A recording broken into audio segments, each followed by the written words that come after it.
Caleb Maris stood in the docking bay staring at the ship before him. It didn't look like any ship he had seen before. It was alive. Its surface pulsed like skin, and strange veins glowed faintly along its hull. The name printed in sharp Lissari. Script read, Cradle of Ashira. He adjusted the strap on his medical bag and stepped forward. He had worked with many alien species during his time in the Diplomatic Health Corps, but this was his first assignment deep inside Lissari space.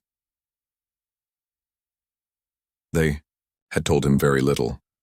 Your job is to care for Queen Ashira Vel, the officer had said. She's recovering from a neural collapse.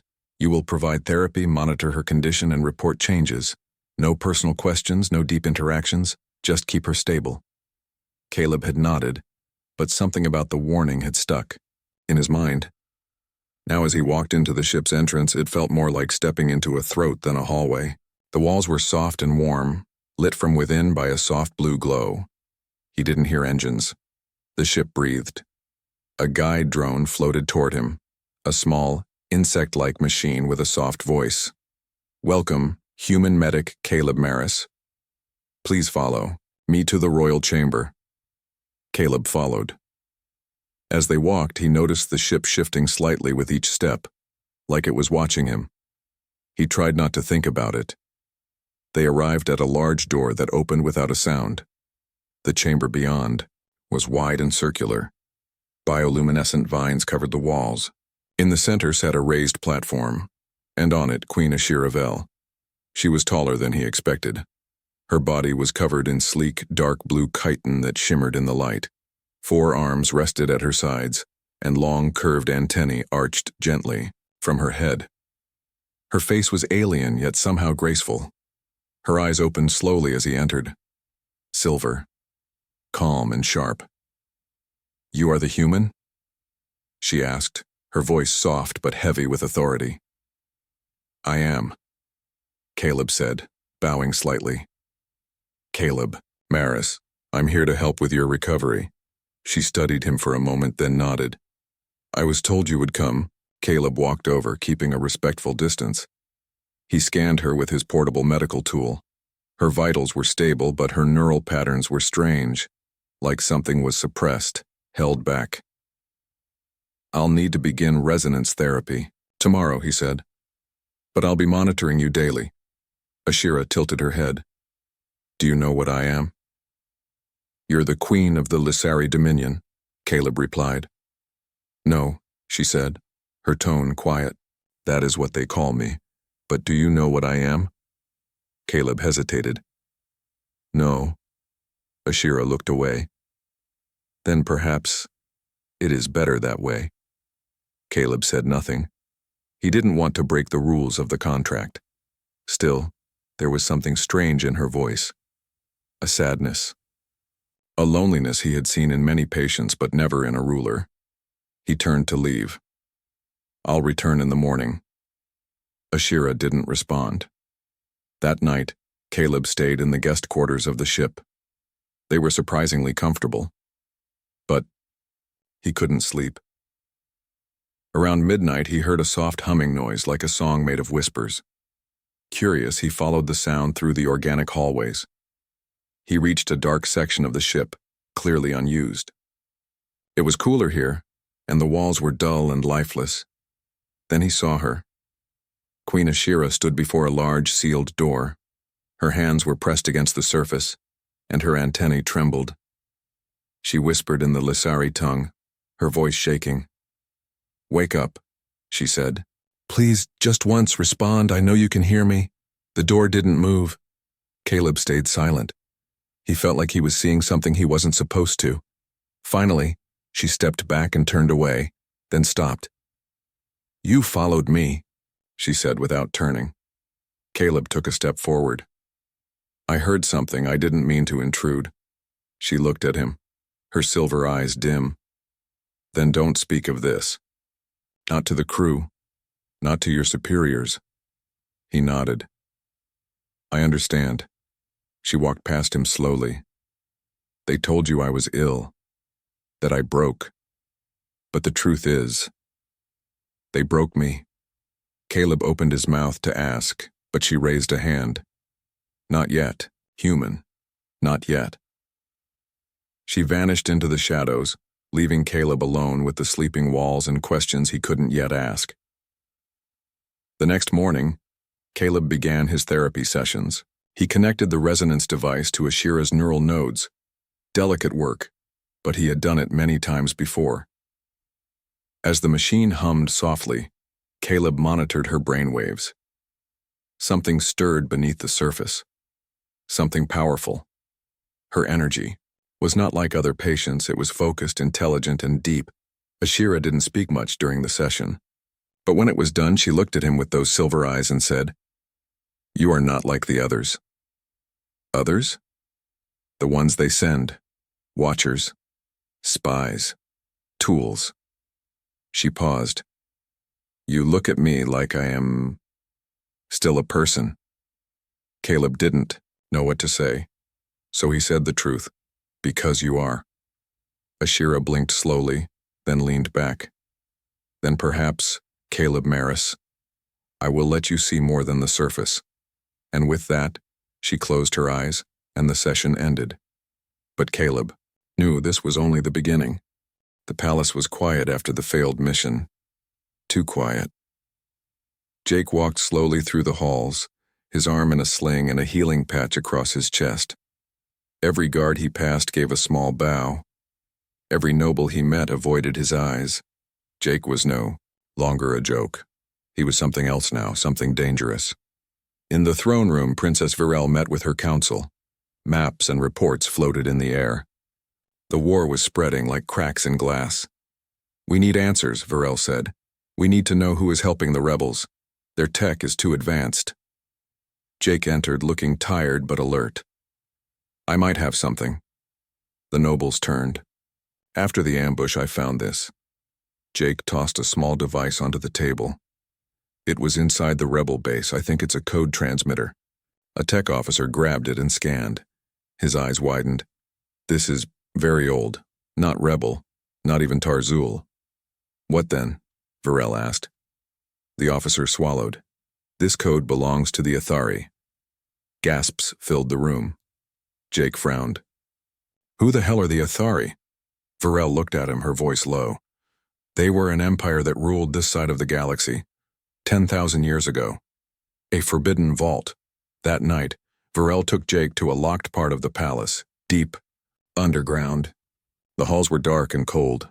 No guards followed. "I've never shown this to anyone," she said. Jake raised an eyebrow. "Sounds serious." "It is." They entered a round chamber. In the center stood a tall stone pillar, covered in symbols glowing faintly. It pulsed when Virel approached. "This is an Athari vault key," she said. "It was given to my ancestors by the last of the Athari before they vanished." Jake walked around it slowly. "You think the rebels found something like this?" "Worse," she said. "I think someone woke the Athari up." Jake stared at her. "I thought they were dead." "They were. Maybe not anymore." The dream signal. That night, Jake couldn't sleep. He kept hearing sounds in his head, voices that weren't his, whispering in a language he didn't know but somehow understood. He woke up in a sweat, eyes glowing faintly blue. The same blue as the vault. Virel rushed in, her chair nearly crashing. "I felt it too. A signal. It's calling us." Jake grabbed his coat. "Then let's follow it." Journey to the dead planet.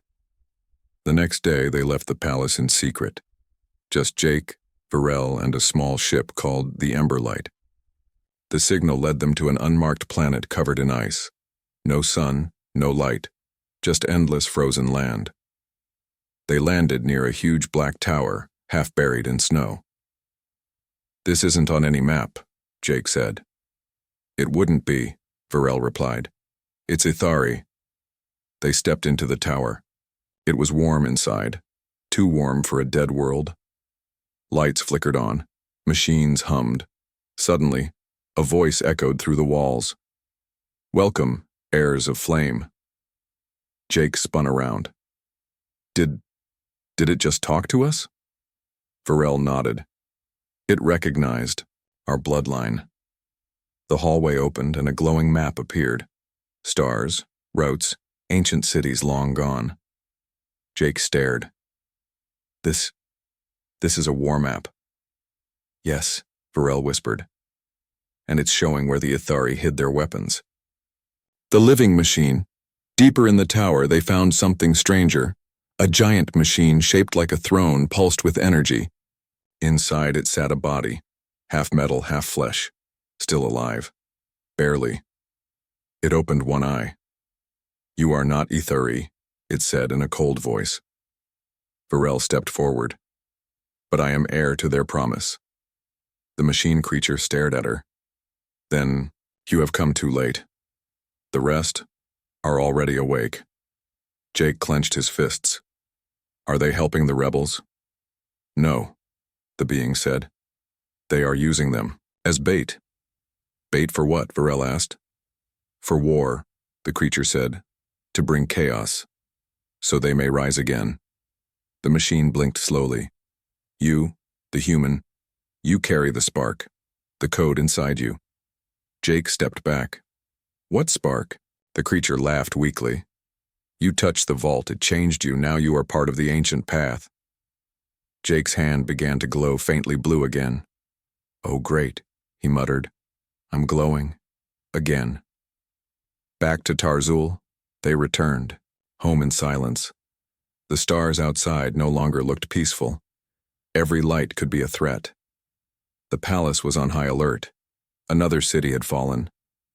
The rebels had started using Ithari tech, cloaked ships, gravity weapons, even teleporters. Jake entered the war room. We're not fighting rebels anymore, we're fighting ghosts. The nobles argued. We need to hide.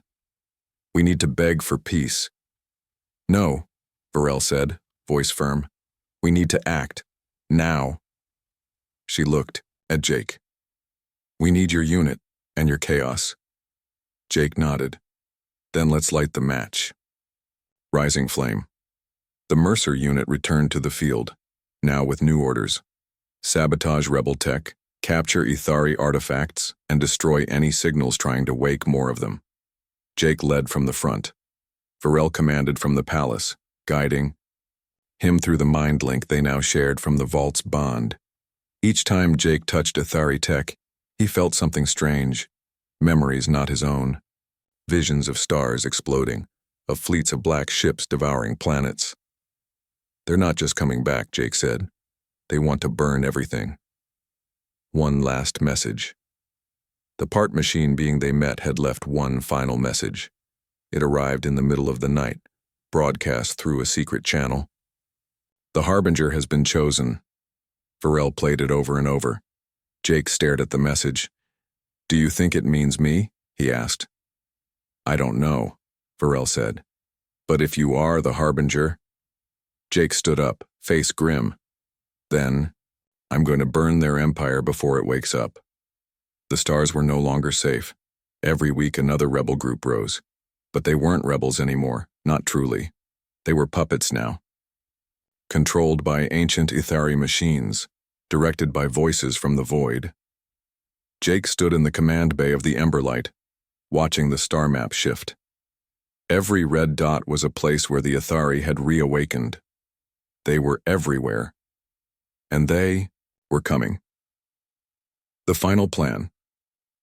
Inside the palace war room, Varel rolled to the center table. Her voice was calm, but her eyes were sharp. They're building something, she said, at the edge of the galaxy. A massive ship, larger than a city. Jake frowned. What kind of ship? One that doesn't carry passengers, she replied. It eats suns. The nobles gasped. Jake leaned forward. Then we take it out before it's ready. One noble shouted, Impossible! We don't even know where it is. Jake tossed a small device on the table. A hologram, lit up showing a dark red star surrounded by a glowing ring. I do. Varel smiled slightly. He found it in a dream. The Ithari Forge. The Emberlight jumped through hyperspace, arriving at the edge of a dying solar system. There it was. The Forge. The Ithari Sun Eater ship floated in silence, drinking energy from a red giant star. Giant silver arms stretched from it, building weapons, ships, machines. Its core pulsed like a beating heart. Jake stood at the front window. Looks like a floating nightmare. Varel sat beside him. It is, but we end it now. They sent a signal to the Mercer unit. Every ship, every fighter, every soldier loyal to the crown prepared for one last mission. Infiltration. The Mercer unit arrived in drop pods, crashing down on the forge's surface like comets. Explosions rocked the edges. Smoke filled the air. Jake led the charge, wearing armor forged from Ithari steel. His sword was powered by the vault core. Pure energy pulsed through it. He moved like fire. Rebel drones swarmed, but Jake's unit moved faster. They used human tricks, traps, ambushes, dirty moves the ancient machines had never seen before. Inside the forge, Varel guided them from the ship, plugged directly into the vault systems. Her body stayed still, but her mind flew through Etheri data paths like a storm. Jake could hear her voice in his head. Left hallway, 2 drones, take the ceiling. Shield generator ahead, aim for the glowing core. Together, they were unstoppable. The heart of the forge. Jake finally reached the central chamber. The Ithari core floated in midair, pure light wrapped in metal rings. It pulsed with power. Energy waves knocked him back. Then, the last of the Ithari woke. Up a tall, glowing being stepped from the shadows. Its body was made of light and armor. Its voice echoed like thunder. You are the Harbinger. Jake gritted his teeth. Yeah, I keep hearing that. What does it mean? You were chosen by the vault. The flame lives in you. You are the key to waking the next generation of Ithari. Jake raised his blade. Not interested. The Ithari being moved like lightning, striking with a blade of pure force. Jake blocked, barely standing. Each hit sent waves of heat and pain through his body. His armor cracked. His sword flickered. Jake, Varel said in his mind, you can't win by force. Then what do I do? Let the spark inside you speak.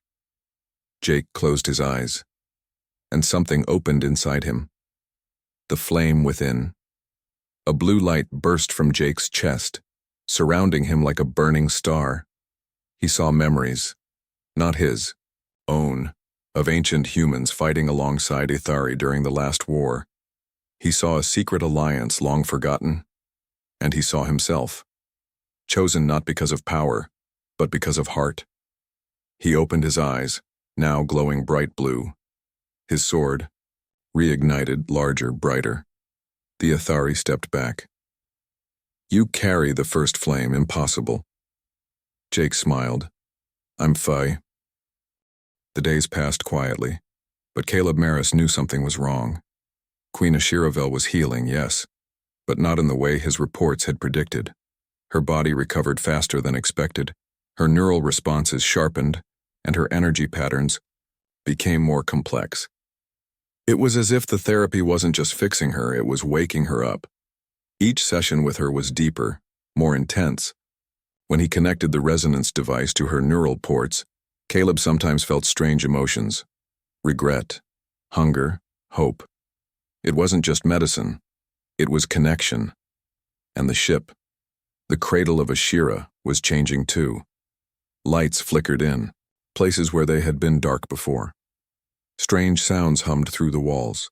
Doors opened when Caleb walked by, even when he didn't request access. It was like the ship was watching, listening, responding. One evening after a therapy session, Ashira sat still on her platform. She was quiet, but her antennae twitched slowly. Caleb packed up his tools, ready to leave, when she spoke softly. They say I am the last. Caleb turned. The last. Of what? She looked up, her silver eyes glowing faintly. The last of the true royals. He sat down slowly. What does that mean? Ashira ran one clawed hand over the floor. Long ago, the Lissari did not rule by strength, but by harmony. The royal caste was born to connect, not only with our people, but with our living ships. We did not command, we sang with them. Caleb frowned. But that's not how things work now. No. Her voice turned cold. The regents changed everything. They saw our connection as dangerous, unpredictable. They feared what we could do. Caleb remembered the sealed door Ashira had visited that night, the way she whispered to it, begged it. They tried to erase us, she continued. But I survived. I was hidden, kept asleep, moved from world to world until it was safe. But it never became safe. So they brought me here, to silence me. You mean this ship is your prison? Ashira looked around slowly. It is more than a prison. It is me. This ship is not only alive, it was grown for me. I was born inside it. My mind is linked to its heart, but they damaged that link. They called it healing. It was not healing, it was suppression. Caleb stood up. He felt angry now. Why would they do this? You're their queen. I'm a symbol, a name, nothing more. They needed a puppet, not a queen with power. Caleb walked to the edge of the platform. I can help you restore the link. Ashira looked at him with surprise. You would risk your life for that? I was sent to care for you. This is care, truth, freedom, not just medicine. For a long moment, Ashira said nothing. Then she smiled, not with her mouth but with her eyes. A soft glow surrounded her body. The ship trembled slightly beneath them. You are not like them, she said. That night, Caleb received a private message. It wasn't from the Lysari, Dominion, or the Health Corps. It was anonymous. Just one sentence. If she fully awakens, the Dominion dies. You're not her doctor. You're her jailer. He stared at the message. Who sent it? Someone from the Lysari? Someone human? It didn't matter. The meaning was clear. They didn't want her cured. They wanted her contained. Caleb looked around his quarters. The walls seemed to breathe faster, as if the ship had read the message too. He made a choice. The next day, he brought a new device to the therapy session. It was not standard medical equipment. It was a neural harmonizer, illegal in most systems, because it could remove psychic blocks and unlock repressed memories. Ashira saw it and raised an eyebrow. You are serious, then? Caleb nodded. If you want the truth, this can help you find it. She lowered her head slowly. Do it. He placed the harmonizer over her primary neural crest and activated it. Soft lights shimmered as waves of psionic energy moved through her body. Ashira gasped.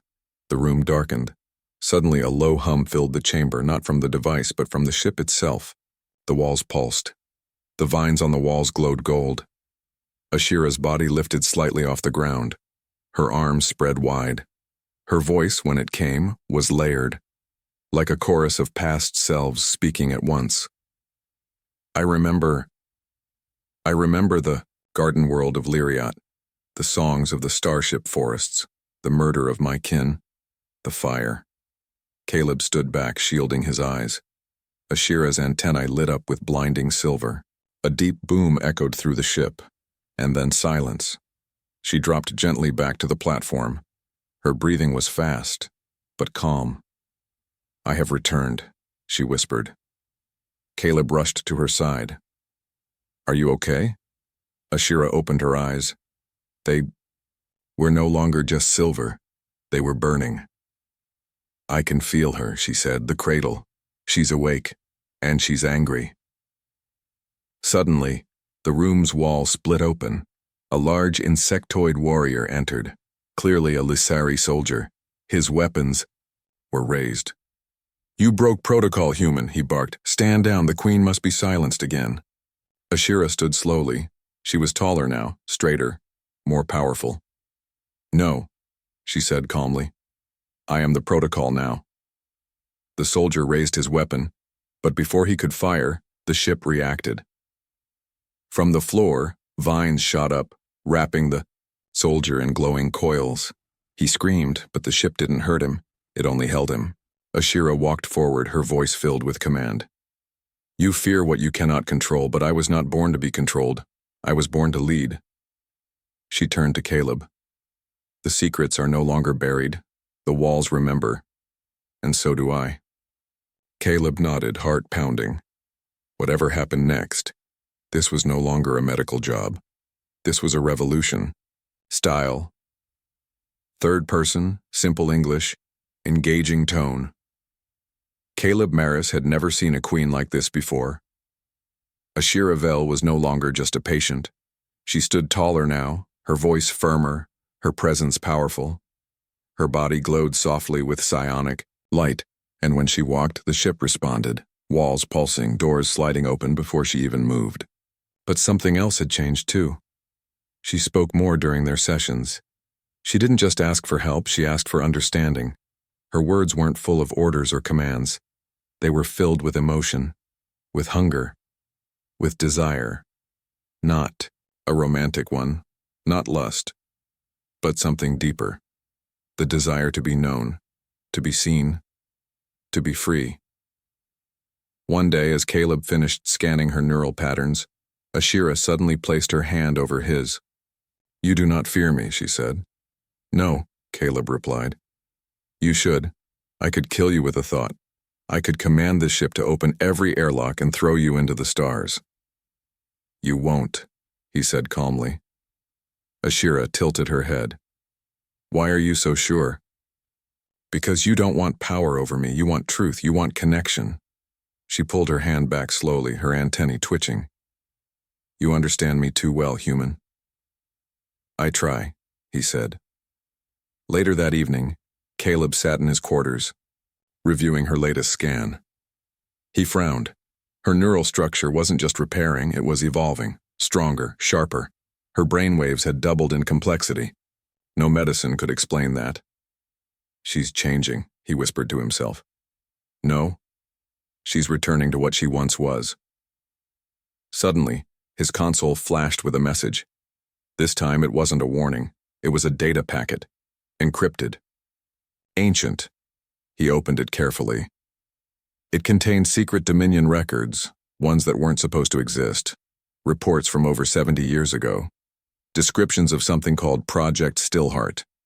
The files showed young Lissari royal children being experimented on, neural dampening, emotional control, forced memory erasure, and at the center of the files, one name, Ashira Vel.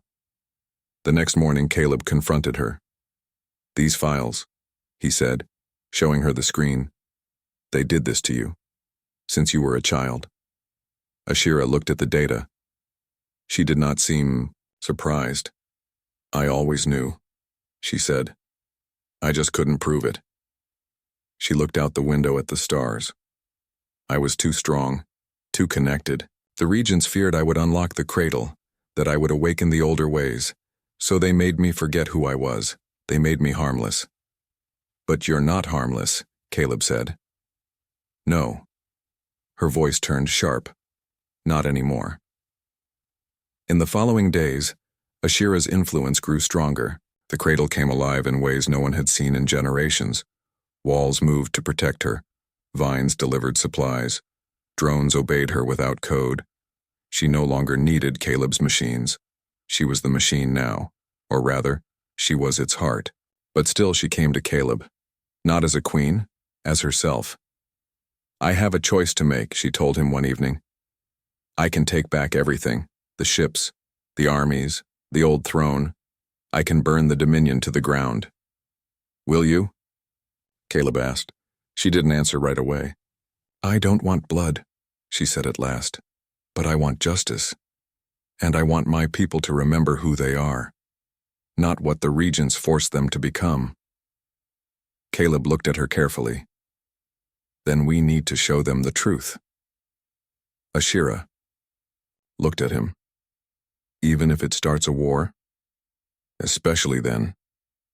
Later that night, the cradle's core opened for the first time in over a century. Caleb stood by Ashira as she stepped inside the central chamber, its walls made of shimmering memory crystal, its heart glowing like a sun. She placed her hand on the throne core, and the ship sang. It wasn't a sound Caleb could describe. It was light, feeling, memory. A flood of old songs, languages, and histories passed through him in an instant. The cradle broadcasted across space. Not just signals, but memories. The truth of what the Regents had done. The torture. The silence.